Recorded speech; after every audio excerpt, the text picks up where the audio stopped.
Howdy, y'all. Joe Hills here, recording as I always do in Nashville, Tennessee. And as you can tell, I've been working hard on this decked-out replica for the Tango Tech habitat in Zombie Cleo's Hermit Zoo. Now, obviously, this board wasn't here yesterday. I'm actually pretty happy. I got some good jokes in here. You know, I came up with a bunch of different sets, like the Recursion set, the Tooth Fairy set, the Breakable set, the Hot Stuff set, you know, Counterfeit Coin set. You know, people get a laugh if they come over here. But one thing I realized we don't have is we don't have any of those big animal things that chase you around, the beasts. And that is why we have all these arrows on us, because we need to go stock up a village in preparation for a raid. Now, I know some hermits on the server might have raid villages they've already optimized, but you know what? We want to do this our way. So, we're going to take all of these arrows, and we're going to start heading over to a village that Zombie Cleo has out this way here that I think she said we could use. Now, if this is the wrong village, then, I mean, well, we're going to defend it anyway, so that'll be fine. Oh, you know what? Why don't we actually go ahead and get some fireworks out here? Thanks to Cleo for those. Here we go. There should be a nice, peaceful little village just over here. Yep, here it is. Now, from what I heard, some of the monsters or whatever can attack the villagers. Wait, are there villagers left? Maybe all the villagers are dead. Okay, so we might need to import some villagers for step 1 of this. Uh-oh. Huh. Well, I think Cleo said she had 2 villages near her base. So, maybe if... Wow, I was really hoping that literally not everyone would be dead here. But that seems to be where we're at.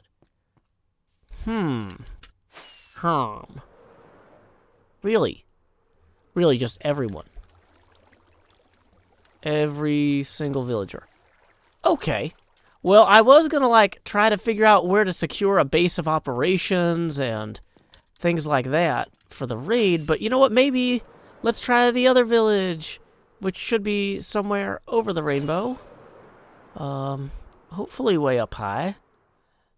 So, folks, off in the distance there, it appears there is another village still very close to our zoo here.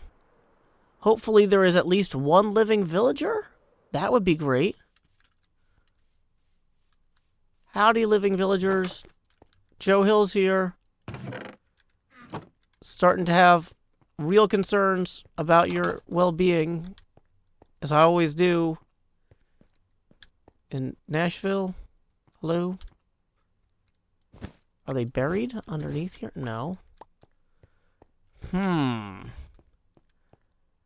Okay, so Cleo might have been exaggerating the number of villages she had nearby. That might be a separate problem.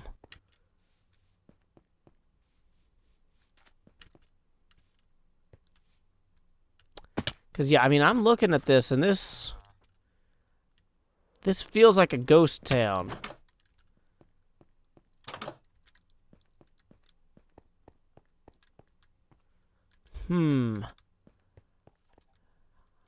Okay, y'all, there's a golem here.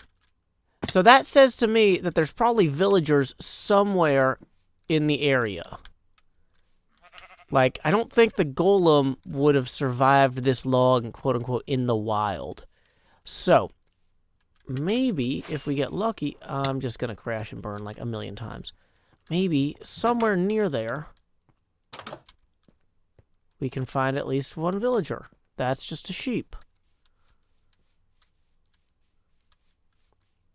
Maybe he is now, I was going to say a shuriken without a master, but that's not right. Wait. This is a villager. Bushonen? Is that it? No. What's the thing when the samurai doesn't have a master anymore?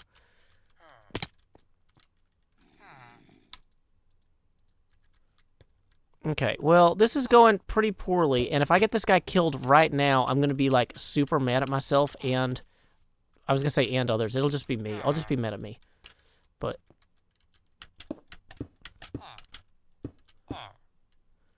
Okay, is he the only one? There were beds over here. Wait. We can just... Oh, wait, that guy had a bed.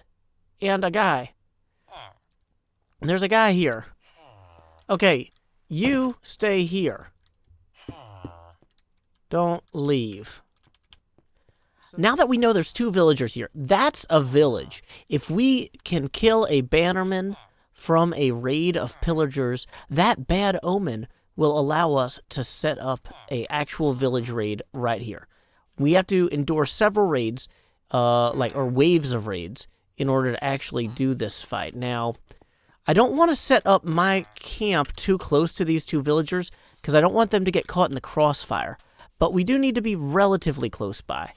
So maybe I should set up my base of operations up in this building here. Like, this is going to be kind of a reasonable place for me to store my stuff. Yeah, let's go up here, and let's put our little storage area right here, like so. All our extra arrows will go here. Now, we're going to hold on to the milk bucket, just in case we need it. One thing that I realized I am going to need, though, is in order to catch the Ravagers, I'm going to have to lay down some emergency train tracks and put some carts on them to try to get the Ravagers to, like, fall into the minecarts. And then we'll run the minecarts over there to our zoo. You can see our tower, and there's the very edge of Tango's thing right in the middle. So it's not the longest drive ever for Ravagers. It's very doable. Now, what we don't have is a few other core pieces of equipment. For one thing, the helmet Cleo gave me last episode, we still need to enchant. We don't have a bell. A bell would be super helpful for helping us figure out where the raiders are. There's just a few other things that we need to take care of before we come back here. So let's be on our way. Time skip. Now that we've started getting our supplies laid out in the village over there, and I've got this helmet like slightly enchanted, maybe not all the way, it's time to come through and really start perfecting some of the audio works here. Now, I did another pass through the decked out thing, and I learned a few things. For one thing, Tango, every time he has like a bank of repeaters, he likes to put these fancy glowstones in. You know, attention to detail like that can really pay off. So, we also need to have signs that indicate like what the different sounds are. So he has like stealth. He'll have one that would be like heartbeat. And he'll have one that's like clank increased. Actually, let's go down. Clank increased. Done. Now, underneath the clank increased ones, he has pumpkins. So I've got some pumpkins here. That we can just... Now, I don't know what notes this should actually play.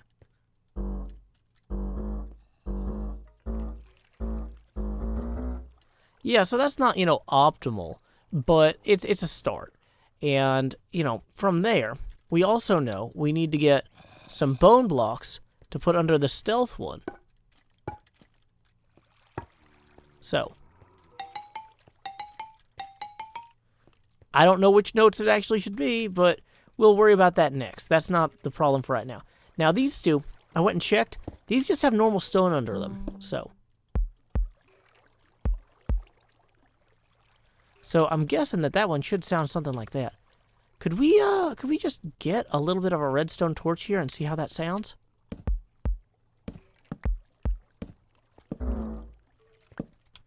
Wait, why did that not convey? We probably need to slow that down.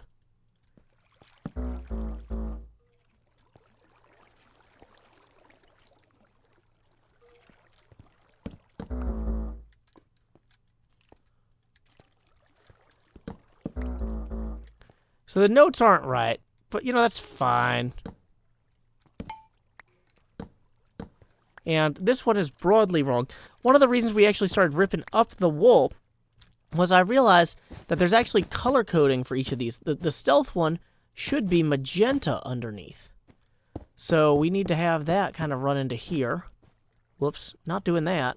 Boo, green wool. Trying to steal the spotlight. It's fine. We'll endure. But wait, where's our extra redstone? Did it fall down here too? Somehow we lost some redstone. Well, in reply, I say, no. We'll just move it that way.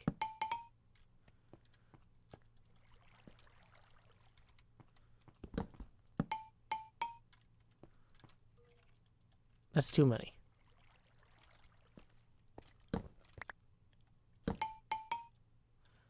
It's not the right notes, but it's better. Now, if we actually do care about the colors here, the middle one should actually be the orange one. The middle one's the heartbeat. And so we can go ahead and pull this orange line out of here. And we're going to go ahead and replace this end one here with pink, which is actually how Tango had it in the real decked out. When Tango visits here, I want him to like not just be like, well, that's clearly wrong. I mean, obviously, some of this will be clearly wrong, and that's part of the joke. Actually, though, let's... So all three of these should have come from the same place here. So we're going to have to move a lot of this in different ways, but we'll worry about this one that goes underneath. I wanted to have the light blue go underneath, actually. So we're just ripping things up and taking names. Now, I don't know that they're the right names, but I'll try and double-check them before the episode's done so that we get something right. What's that outside the window? A rainbow. Oh, it gives me so much hope. I am a Ravager trapped inside of this glass cage of commotion. Grr, arg. I'm just kidding. It's Joe Hills again. I've been practicing, making sure that this enclosure is appropriate for Ravagers. This is, once we actually are able to do the raid, where we're going to put them. Probably not going to get to the raid this episode, but whenever...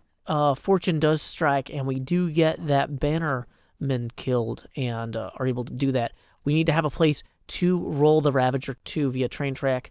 This is that cage. Now, on the other side here, I've been working further on having this hallway set up where people from the upper area here can open and close this kind of viewing thing into the Ravager room. Now, the Ravager won't actually be able to path around here on account of the glass, but, I think that'll be fun. I started noodling a little bit with a blue flame dispenser thing, and I realized tangos are actually so much more complex than I thought.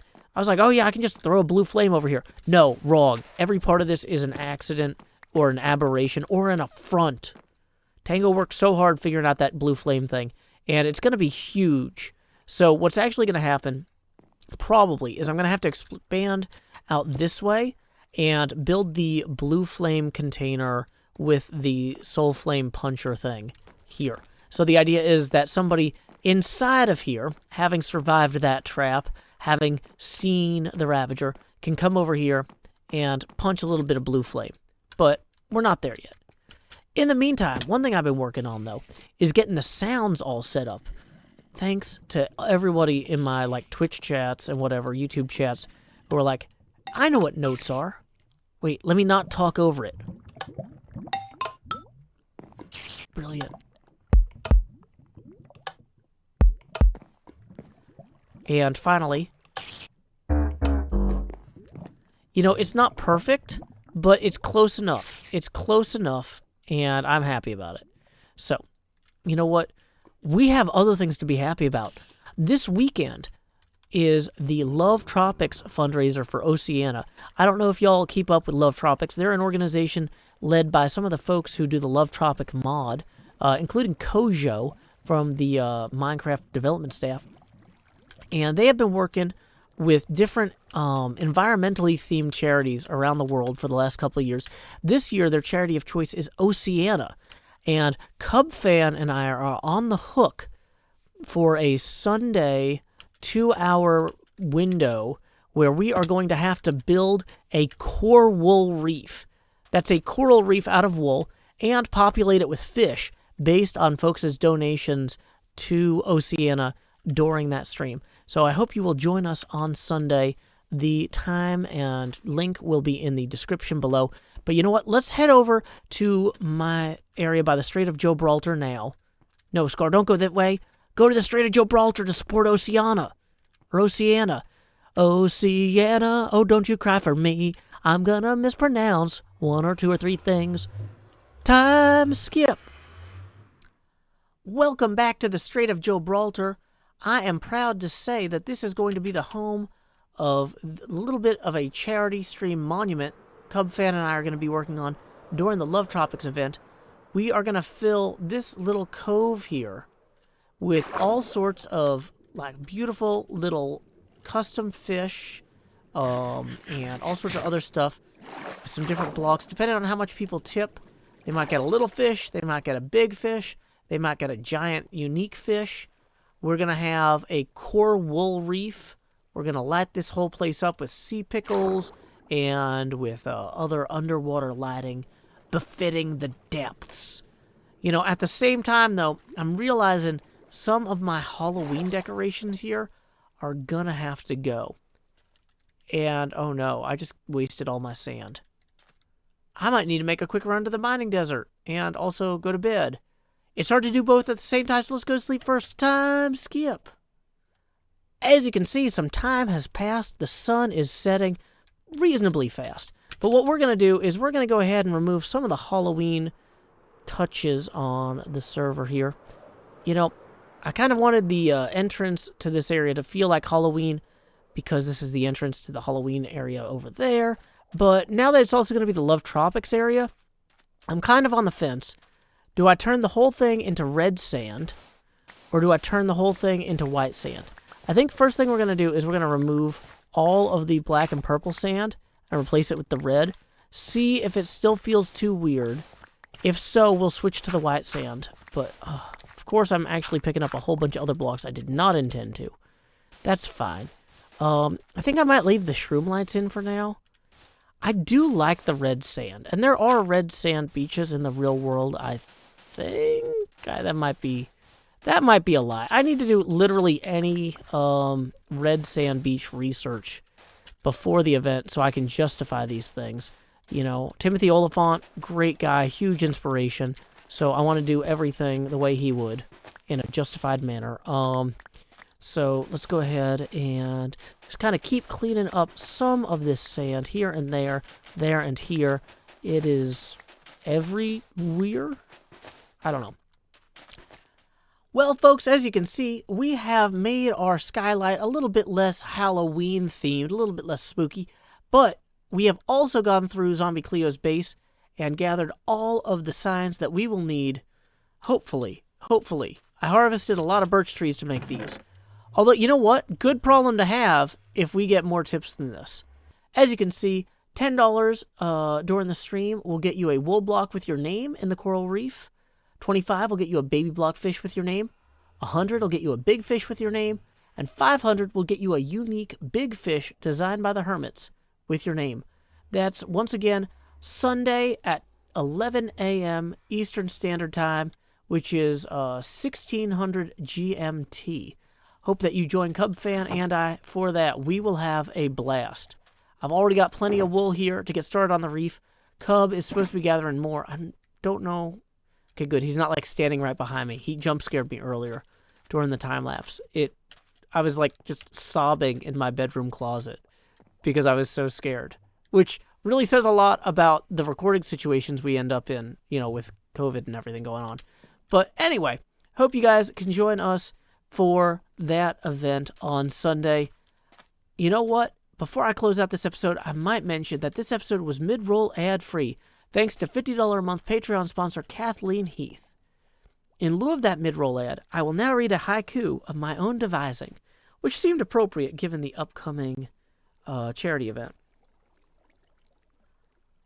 Kelp fronds seek the sky, only breaking the surface when their stalks are snapped.